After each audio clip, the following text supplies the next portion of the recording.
여러분 안녕하십니까? 광주 MBC 뉴스투데이 시작합니다. 먼저 오늘의 주요 뉴스입니다. 광주 군공항 이전 문제에 대해 윤석열 대통령이 적극 지원하겠다고 밝히면서 논의가 진전될 수 있을지 주목됩니다. 2년째 산지 한우 가격이 하락하면서 지역 농협들이 농가 돕기와 소비 촉진에 나서고 있습니다. 영광 곡성군수 재선거를 앞둔 조국혁신당의 서왕진 광주시당 위원장을 만나 앞으로의 필승 전략을 들어봤습니다. 강원 지역 시민단체들이 모든 화력 발전을 폐쇄할 것을 요구하며 탈석탄법 제정을 촉구하고 있습니다. 지난 민생토론회에서 윤석열 대통령이 광주 군공항 이전과 관련해 열심히 노력하겠다고 발언했었죠. 국방부가 적극적으로 개입해 빨리 해결될 수 있도록 돕겠다는 건데 답보 상태였던 이전 논의에 새로운 물꼬를 틀 수 있을지 주목됩니다. 보도에 김영찬 기자입니다. 민생토론회 안건에는 없었지만 참석자의 질문으로 언급이 된 광주 군공항 이전 문제. 윤석열 대통령은 10여 년 전 광주에서 검사로 근무하면서 겪었던 광주공항 에피소드를 말하며 말문을 열었습니다. 봄, 가을이면 안개로 인해 비행기가 뜨지 못하기 때문에 무한으로 이전해야 한다는 건의에 자신의 경험을 이야기한 겁니다. 저도 광주 근무할 때 이게 특히 가을에 안개가 많아가지고 비행기가 내리지를 못하고 서울에서 오다가 어떨 때는 막 여수에 내리기도 하고. 그러면서 전남과 이야기가 잘 안 되고 있는 것 같다며 국방부에게 적극적인 협의에 나서도록 지시하겠다고 말했습니다. 국방부로 하여금 전남과 좀 더 적극적으로 협의를 하고. 지금은 이전 논의에서 한 발 뒤에 물러서 있는 국방부에게 적극적인 개입을 지시한 내용인데 민생 토론회가 끝난 직후 열린 브리핑에서도 앞으로 국방부가 중심이 돼 이전 후보지 문제까지 논의하겠다고 다시 한번 강조했습니다.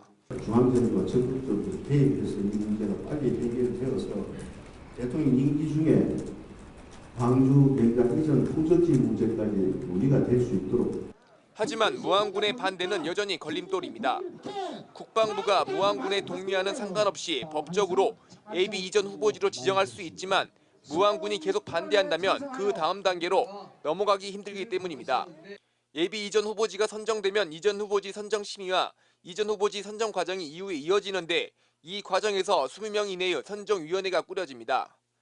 선정위원회에는 무안군수가 위원으로 참여하게 돼 있고 지금처럼 반대를 계속한다면 국방부도 논의를 진척시켜 나가기 어렵습니다. 지난 2017년에 국방부가 화성시 화홍지구를 수원군공항 AB 이전 후보지로 발표한 이후 화성시의 반대로 7년 동안 제자리 걸음하고 있는 사례도 있습니다. 효과 면에 있어서 회의적 시각을 가지고 보는 분도 있습니다. 그렇지만 저는 반쪽짜리 행사를 할지라도 시작하는 데 의미가 있다. 해법을 찾는 게 간단치만은 않은 군공항 문제지만 국방부의 적극적인 개입을 대통령이 공식 지시한 만큼 광주시는 앞으로 이를 지렛대로 삼겠다는 입장입니다. MBC 뉴스 김영창입니다. 9월로 접어든 지 한참인데 아직까지도 폭염이 이어지고 있습니다. 광주와 전남 모든 지역에 폭염특보가 발효 중인 가운데 특히나 전남 곡성과 구리 지역에서는 폭염경보가 또다시 내려졌습니다. 오늘 광주의 낮 최고 기온 무려 34도까지 오를 것으로 예상되는 가운데 무더운 날씨가 예상됩니다. 계속되는 더위에 건강 잘 챙기셔야겠습니다. 현재 하늘 모습 보시면 맑은 하늘 드러나 있습니다. 오늘 고기압의 가장자리에 들면서 대체로 맑은 날씨가 이어지겠는데요. 가끔 구름은 많이 지나겠고요. 출근길 무렵 가시거리 200m 미만의 짙은 안개가 끼는 곳이 있겠습니다. 오전 중에 소나기가 내리는 지역도 있겠습니다. 광주와 전남에 5에서 40mm가량의 비가 예상됩니다. 날씨 정보였습니다. 사료값 등은 오르고 있지만 2년째 산지 한우 가격이 하락하면서 농가의 어려움은 계속되고 있습니다. 추석 대목을 맞아 회복세를 기대했지만 추락세를 잡을 수 없어 지역 농협들도 농가 돕기와 소비 촉진에 나섰습니다. 박종호 기자의 보도입니다. 무안군 일로 가축시장. 소를 팔러 온 사람들로 가득 차 있지만 농민들의 얼굴은 어둡습니다. 산지 속값은 떨어지는데 생산비는 증가하면서 적자를 면치 못하고 있기 때문입니다. 사료값이나 모든 게 다 올랐는데 우리 속값만 떨어지고 있어요. 그래서 생산 단가가 안 맞으니까 사료 대비해서 고기 판매량에 우리가 너무 가격이 안 맞아요. 8월 말 기준 비우구 암소 평균 1kg 가격은 7,700원으로 2년 전보다 2,000원 정도 하락했고 비우구 수소도 23% 떨어지면서 고전을 면치 못하고 있습니다. 반면 배합 사료 가격은 지난 2021년 킬로그램당 평균 462원에서 지난해 578원까지 25% 뛰었습니다. 한우 농가의 적자가 계속되자 지역 농협도 나섰습니다. 생산비 절감을 위해 8억 원을 투입해 사료 구입비를 한 포당 1,000원씩 할인해주고 있는 겁니다. 자금난을 겪는 농가의 적정 출하를 돕기 위해 선수금을 지급하고 자체 마트를 통한 소고기 할인 행사로 소비 촉진에도 나서고 있습니다. 늘 한 달에 한 2번 정도는 우리 하나로 마트에서는 하고 있고요. 또한 우리 축산 농가들이 팔 때는 싸게 팔고 먹을 때는 비싸서 저희에서 53%에서 63%까지. 통계청이 조사한 2023년 기준 한우 한 마리 사육비는 평균 1,000만 원 수준. 한우 한 마리를 키워 팔면 142만여 원의 손해를 보는 것으로 나타나면서 명절 대목을 앞두고도 농가들의 어려움은 지속되고 있습니다. MBC 뉴스 박종호입니다. 우리나라에서 어린 자녀를 키우고 있는 불법 체류자에게 출국 명령을 내린 것은 부당하다는 법원의 판단이 나왔습니다. 광주지법 박상현 부장판사는 미성년 자녀 2명과 함께 우리나라에 불법 체류하다 단속에 적발된 카자흐스탄 국적 외국인이 출국 명령 처분을 취소해달라며 여수 출입국 외국인 사무소를 상대로 낸 소송에서 원고 승소로 판결했습니다. 재판부는 한국에서 형성한 자녀들의 생활 기반까지 모두 박탈하는 것은 원고에게 불이익을 초래한다며 출입국 사무소의 처분은 교육권을 고려하지 않아 가혹하다고 설명했습니다. 광양 진월초등학교에는 1950년대 학교 건물 양식이 잘 보존돼 남아 있는데요. 당시 주민들이 토지를 제공해 세운 귀중한 역사의 공간인 만큼 체계적인 보존과 관리가 필요하다는 이야기가 나오고 있습니다. 김단비 기자가 보도합니다. 광양 진월초등학교 마룡분교입니다. 지금은 사용하지 않고 있는 이 건물을 철거하고 내년 연말이면 초중학교가 합쳐진 통합운영학교가 들어섭니다. 철거 준비가 한창인 학교 바로 뒤에 오래된 건물 한 채가 눈에 들어옵니다. 가장 아랫부분에 돌을 쌓고 위에 빨간 벽돌을 얹은 근현대 건축물입니다. 교실을 증축하기 위해 지어진 이 석조 건물은 1956년에 설립된 것으로 추정됩니다. 상량문에 적힌 글자는 70년이 흘러도 선명히 남아 있습니다. 또 삼각형의 골조 모양의 독특한 지붕 구조인 목조 트러스 등 근현대 건축 양식이 잘 보존돼 있다는 평가입니다. 이 시기에 학교 건축물들이 거의 사라졌기 때문에 그 시절의 마을 이야기를 품은 그리고 건설, 건축 분야의 귀중한 역사적 자료로서 통합학교 신축이 추진되면서 분교와 함께 이 건물도 사라질 뻔했습니다. 다행히 철거 위기는 넘겼는데 문제는 나무로 된 천장이 그대로 노출돼 있어 이대로 방치하면 부식될 수 있다는 겁니다. 제일 급선무가 비 안 받게 하는 거라고 봅니다. 빨리 지역민들이 이걸 지켜서 후세에게 문화재로서 또 보존하고. 지역에서는 옛 진월 면사무소처럼 등록문화재로 지정해 체계적인 관리가 필요하다는 의견도 나오고 있습니다. 전라남도 교육청은 학교 건물을 그대로 살리는 방향으로 증축해 미디어 센터를 건립할 계획입니다. MBC 뉴스 김단비입니다. 지역 경기 침체가 이어지면서 골목 상권들도 어려움을 겪고 있습니다. 이런 가운데 순천시가 지역의 청년들과 함께 참신한 방법으로 돌파구를 찾고 있다는데요. 상권에 활력을 불어넣기 위한 다양한 신규 사업들을 진행하고 있습니다. 보도에 김주희 기자입니다. 순천의 대표 랜드마크 호천 그린광장입니다. 초록 잔디 위에 텐트와 돗자리가 가득 채워졌습니다.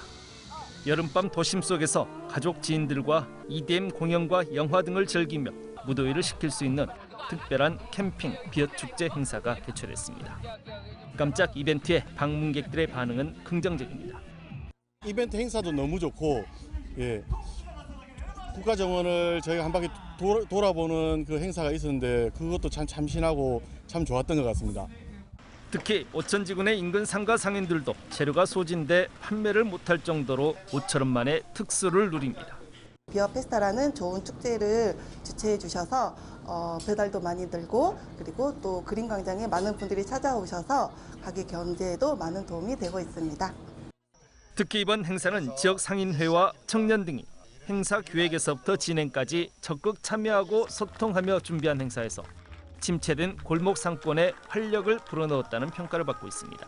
지역과 주도적으로 소통해서 큰 성과가 그런 것이 앞으로 행사들 이렇게 했을 때는 지역 주민들을 주도로 이렇게 했으면 효과가 더 배가 되지 않냐 싶습니다.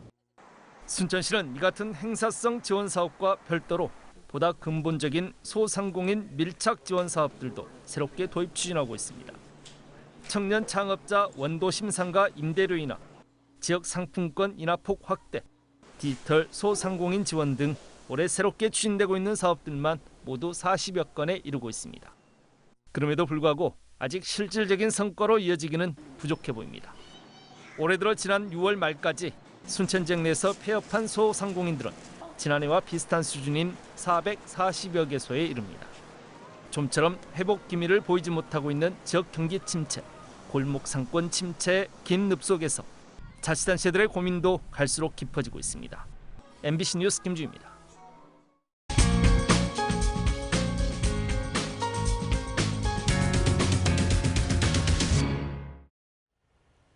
다음 달 16일에 치러지는 영광 곡성군수 재선거가 다가오면서 조국혁신당과 민주당이 진검승부를 예고하고 있습니다. 특히 조국혁신당은 호남 유권자에게 새로운 선택지가 되겠다며 총력전을 펼치고 있는데요. 오늘 인터뷰온에서는 조국혁신당 서왕진 광주시당 위원장을 만나보겠습니다. 지난주 금요일에 조국혁신당 광주시당 위원장 중책을 맡게 되셨습니다. 축하를 해드려야겠죠? 네, 감사합니다. 사실은 광주는 조국혁신당에게 있어서 아주 특별한 지역이기 때문에 조국혁신당이 광주시당 위원장을 맡는다는 것은 조국혁신당의 심장을 좀 책임져야 된다 이런 의미여서 어깨가 무겁습니다. 지난달 하순부터 영광 곡성에서 워크숍도 하시고 그리고 지역민들도 직접 만나시면서 이제 행동 반경을 넓히고 계시는데 어떠시던가요? 직접 지역민들 만나보시니까. 지난 8월 29일, 30일 1박 2일로 영광하고 곡성에서 1박 2일 워크숍을 했는데 조국혁신당 의원 12명이지만 전원이 참석했고 당직자 또 출입기자들까지 상당히 대규모로 와서 영광의 민심 분위기 이런 것들 또 곡성의 분위기 이런 걸 느꼈는데요. 네. 조국혁신당에 대해 가졌던 기대 또 조국 대표에 대한 애틋한 마음 이런 것들이 전혀 식지 않고 큰 기대감을 가지고 있는데 그런 부분은 뭐 특히 지역이 여러 가지로 어려움이 있지만 정치 부분에 있어서 너무 고여있고 변화가 없다 이런 것에 대한 답답함도 있어서 뭔가 변화 그거를 좀 추동할 수 있는 새로운 어떤 흐름들이 만들어지지 않을까 하는 기대감도 좀 저희는 느꼈습니다. 그 얼마 전에 조국 대표님 만났을 때 비슷한 말씀을 하셨습니다. 사실은 이 호남은 사실상 민주당의 일당 독재 시스템 아니겠느냐. 고인물은 반드시 썩는다. 조국혁신당이 물이 썩지 않는 역할을 하고 싶다. 이런 말씀을 하셨거든요. 서 의원님께서도 같은 생각이신지 그리고 물이 썩지 않는 역할을 어떻게 하고 싶으신지가 궁금합니다. 호남이라고 하는 지역을 잘 발전시키고 끌어나가는 데서 가장 중요한 게 행정 권력인데 지금 이 호남의 정치는 행정 권력과 입법 권력이 동일한 당에서 늘 함께 정치를 하는 분들이 역할을 맡고 있기 때문에 그게 아주 건강하게 발전하는데 장애 요인이 된다. 네. 그런 생각을 하고요. 두 번째로는 사실은 그런 과정에서 정치인들이 성장하는 데 있어서 어떤 인물과 경력과 좋은 정책 능력, 전문성으로 승부하는 것이 아니라 특정 정치 지도자 또는 뭐 국회의원 이런 사람에게 줄을 서거나 심지어는 아주 심한 경우는 심각한 부패 고리로 연결돼서 그런 구조가 계속 반복되고 재생산되는 이런 문제가 있습니다. 그러면 사실은 재보궐선거도 자주 그렇습니다. 그게 바로 이렇게 재보궐선거가 반복되는 구조적 원인이기도 한데요. 이번에도 저희가 이번 선거를 좀 맞이하면서 진짜 좋은 후보들을 좀 이렇게 모셔서 이 지역을 변화시키기 위해서 뭔가 좀 시도를 하려고 했는데 이구동성으로 그분들이 어디 군 선거 출마하려면은 최소한 한 30억은 있어야 된다. 그 다음에 어마어마한 조직이 동원돼야 된다. 도저히 거기에 이렇게 접근하기가 힘들다. 이렇게 주저하는 분들이 많을 정도로 지역의 어떤 지금 정치의 구조는 상당히 고여 있고 심지어는 상당히 부패되어 있다. 저희는 분명히 그렇게 생각합니다. 그런 점에서 호남 정치가 뭔가 새로운 변화를 보이고 또 그 내부에서 건강한 경쟁이 가능하고 새로운 세력이 좀 이렇게 유권자들한테 선도 보이고 그런 변화를 꼭 만들어내야 된다고 생각을 합니다. 그러나 선거라는 것은 항상 경쟁자가 있지 않습니까? 한 자리를 놓고 경쟁을 하는 건데 민주당이 손 놓고 있지는 않는단 말이에요. 나름 최고위원들께서도 이제 현장에 오시고 역할을 하려고 노력을 하고 계시는데 조국혁신당은 어떤 필승의 전략을 가지고 뛰어야 할까 고민이 깊어지실 것도 같거든요. 네. 사실은 최근에 저희가 총선 이래로 느꼈던 호남 유권자들의 큰 관심은 호남에서 새로운 어떤 세력들이 나와서 건강하게 경쟁해가지고 판 자체가 좀 바뀌고 내부 경쟁 자체가 형성돼서 건강한 어떤 정책 흐름이 형성되는 것이 정말 중요하다. 조국 혁신당이 부족하더라도 그 역할을 충실하게 해줬으면 좋겠다. 이런 요청과 기대가 굉장히 높다는 것을 저희들이 굉장히 피부로 느끼거든요. 어려웠지만 굉장히 좋은 후보들이 지금 경선에 참여하고 있어서 좋은 후보와 좋은 정책으로 유권자들의 그 변화를 바라는 열망에 뭔가 불을 지르는 그 전략을 계획하고 있습니다. 네. 다음 주면 추석 연휴가 시작이 됩니다. 정말 아까도 말씀하셨지만 우리 지역민들 정치에 관심 많잖아요. 그렇죠. 분명히 이 재보궐선거 어떻게 할까 얘기들 하실 텐데 연휴는 어떻게 보내실 생각이신지 그리고 연휴에 만나는 지역민들에게 어떤 말씀을 많이 하실 것인지도 궁금합니다. 우리 당 의원들이 영광, 복성, 부산, 금정으로 나뉘어서 추석 기간 동안 활동을 할 텐데요. 뭐니 해도 추석 밥상에 이번 선거가 화제가 될 수밖에 없을 텐데 조국 혁신당이 꽤 쓸만한 후보를, 꽤 신선한 후보를 찾아냈네. 이걸 추석 밥상에 올리는 것이 가장 1차적으로 중요하다고 생각하고 있고요. 또 동시에 이 유권자들이 다들 어려워하고 있는 물가 문제라든지 또 지역의 예를 들면 영광 같은 경우는 굴비 가게들이 굉장히 힘들어한다고 그러더라고요. 그런 어떤 소상공인이나 자영업자들의 어려움을 해결할 수 있는 정책 방안도 저희가 제안도 하지만 또 지역에서 어떤 어려움을 겪고 있고 어떤 좀 요구들이 있는지를 천천히 듣고 경청하는 그런 시간을 가지려고 합니다. 네. 당분간 바쁘실 것 같은데 건강관리 잘 하시고요. 예, 좋은 결과 들고 다시 뵙도록 하겠습니다. 감사합니다. 재생에너지 사업을 규제하고 송전시설을 새로 짓겠다는 정부 계획에 대해 전라남도가 법적 기반 마련을 추진합니다. 전라남도는 주민 반발로 건설이 지연되고 있는 송전시설에 대해 인허가 특례 등으로 지원하는 국가기관 전력망 확충 특별법 제정을 국회와 정부에 적극 건의하기로 했습니다. 또 대규모 재생에너지 발전 지역인 전남을 입지 선정에서 먼저 고려할 수 있도록 관련 내용을 법안에 담는 것도 구상 중입니다.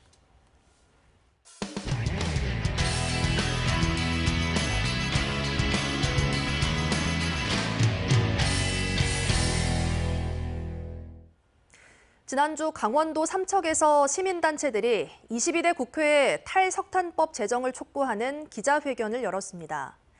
올여름 역대급 폭염처럼 기후위기, 기후재난은 더욱 거대하고 가혹해질 것이라며 신규 발전소를 포함한 모든 화력발전을 2030년까지 폐쇄할 것을 촉구했습니다. MBC 강원 영동 박은지 기자가 현장에 다녀왔습니다.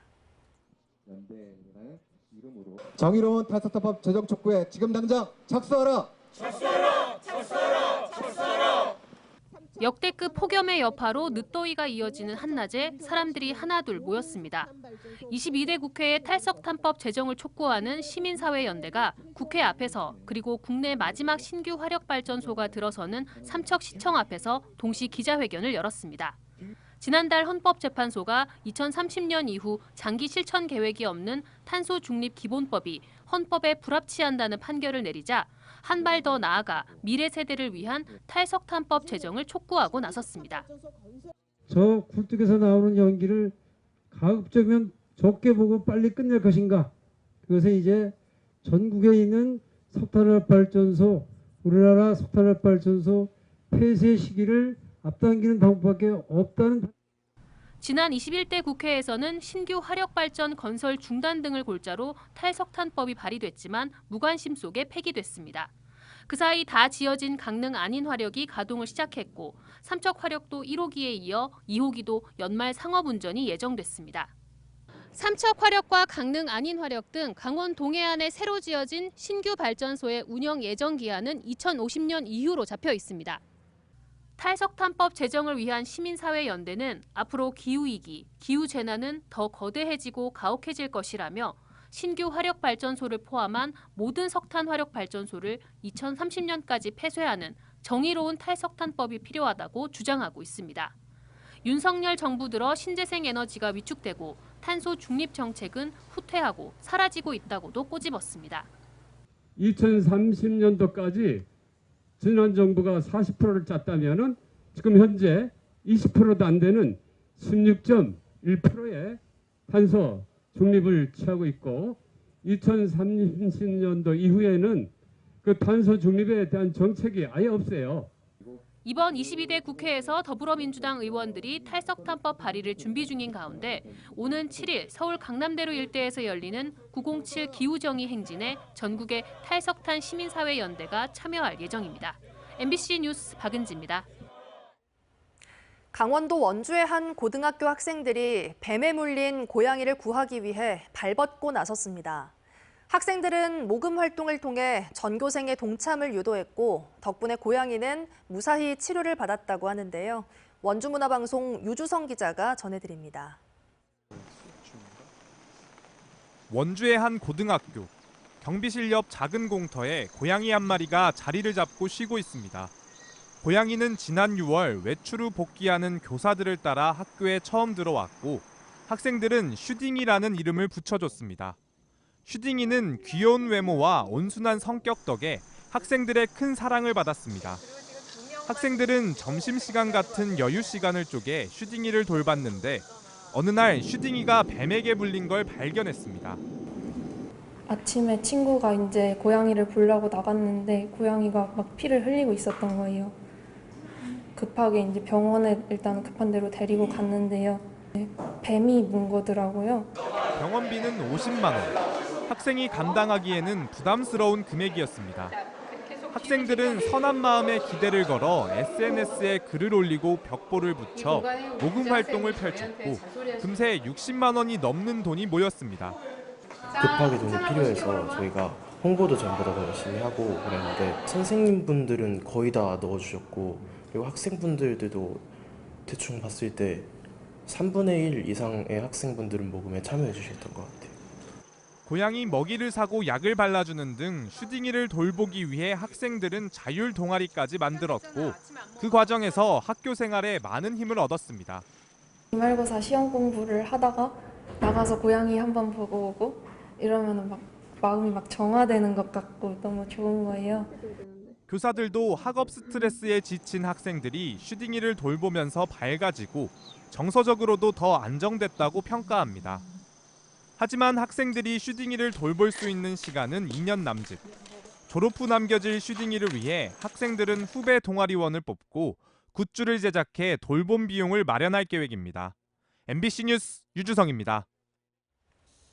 전국 17개 국립공원 탐방로에는 폐타이어를 재활용해 밧줄 형태로 만든 고무 매트가 깔려 있는데요. 냄새와 자연경관 저해 등 민원이 잇따르면서 기존에 설치된 타이어 매트도 내년까지 모두 철거될 예정입니다. 대전문화방송 김광현 기자입니다. 도심 가까이 위치해 많은 등산객들이 찾는 계룡산 수통골지구. 산 중턱에 있는 탐방로에서 작업자들이 쇠 지렛대를 활용해 작업을 합니다. 미끄럼 방지 등을 위해 설치했던 타이어 매트를 철거하는 겁니다. 타이어 매트는 적설량이 많거나 이렇게 급경사인 곳에 설치돼 왔는데 지난 2017년부터는 추가 설치되지 않았습니다. 여름철 폭염이 지속되는 날에는 고무 냄새가 나고 자연 경관을 저해한다는 등의 민원이 잇따른 데 따른 겁니다. 국립공원공단은 계룡산 내 1.87km를 비롯해 전국의 20km가 넘는 구간에 설치된 고무 매트를 내년까지 모두 철거할 계획입니다. 올해 24년도에 수통골지구를 먼저 정비를 하고 내년까지 남아있는 동학사지구, 갑사지구, 신운사지구에 있는 타이어 매트를 전면 다 정비할 예정입니다. 철거 이후에는 미끄럼 방지 등 타이어 매트의 순기능은 유지할 수 있도록 야자 등 자연 친화적인 자재로 만든 매트를 설치할 계획입니다. 탐방객들이 이제 앞으로도 안전하고 편리하게 이용할 수 있도록 다양한 친환경 제품들을 활용해서 지속적으로 개선해 나갈 예정입니다. 환경에 대한 국민적 관심이 높아지는 등 시대 흐름에 따라 국립공원 탐방로도 옷을 갈아입게 됐습니다. MBC 뉴스 김광현입니다. 9월로 접어든 지 한참인데도 아직까지 폭염이 이어지고 있습니다. 광주와 전남 모든 지역에 폭염특보가 발효 중인 가운데 곡성과 구례 지역에서는 폭염경보가 또다시 내려졌습니다. 오늘 광주의 낮 최고 기온 무려 34도까지 오를 것으로 예상되는 가운데 무더운 날씨가 예상됩니다. 건강 잘 챙기셔야겠습니다. 현재 하늘 모습 보시면 맑은 하늘 드러나 있습니다. 오늘 고기압의 가장자리에 들면서 가끔 구름이 많이 지나겠고요. 출근길 무렵에는 가시거리 200m 미만의 짙은 안개가 끼는 곳도 있겠습니다. 오늘 오전 일부 지역에서는 소나기가 지날 수 있겠습니다. 광주와 전남에 5에서 40mm가량의 소나기가 예상됩니다. 밤사이 대부분 지역에서 열대야는 나타나지 않았는데요. 한낮 기온 매우 높게 치솟겠습니다. 대부분 지역의 낮 기온이 34도 안팎까지 치솟겠습니다. 목포의 낮 기온 33도로 예상되고요. 강진의 낮 기온 34도 예상됩니다. 폭염경보가 내려진 곡성과 구례에서도 한낮 기온 34도로 예보됐습니다. 바다의 물결은 최고 1m에서 1.5m로 잔잔하게 일겠습니다. 내일은 오늘보다 더 덥겠습니다. 광주의 낮 기온 무려 35도까지 치솟겠고요. 수요일 소나기가 내리면서 낮 기온 31도로 심한 더위는 한풀 꺾이겠습니다. 날씨 정보였습니다. 이상으로 뉴스 마칩니다. 함께해 주신 여러분 고맙습니다. 언제 어디서나 내 손 안의 뉴스. 광주 MBC 뉴스 유튜브 구독으로 함께하세요.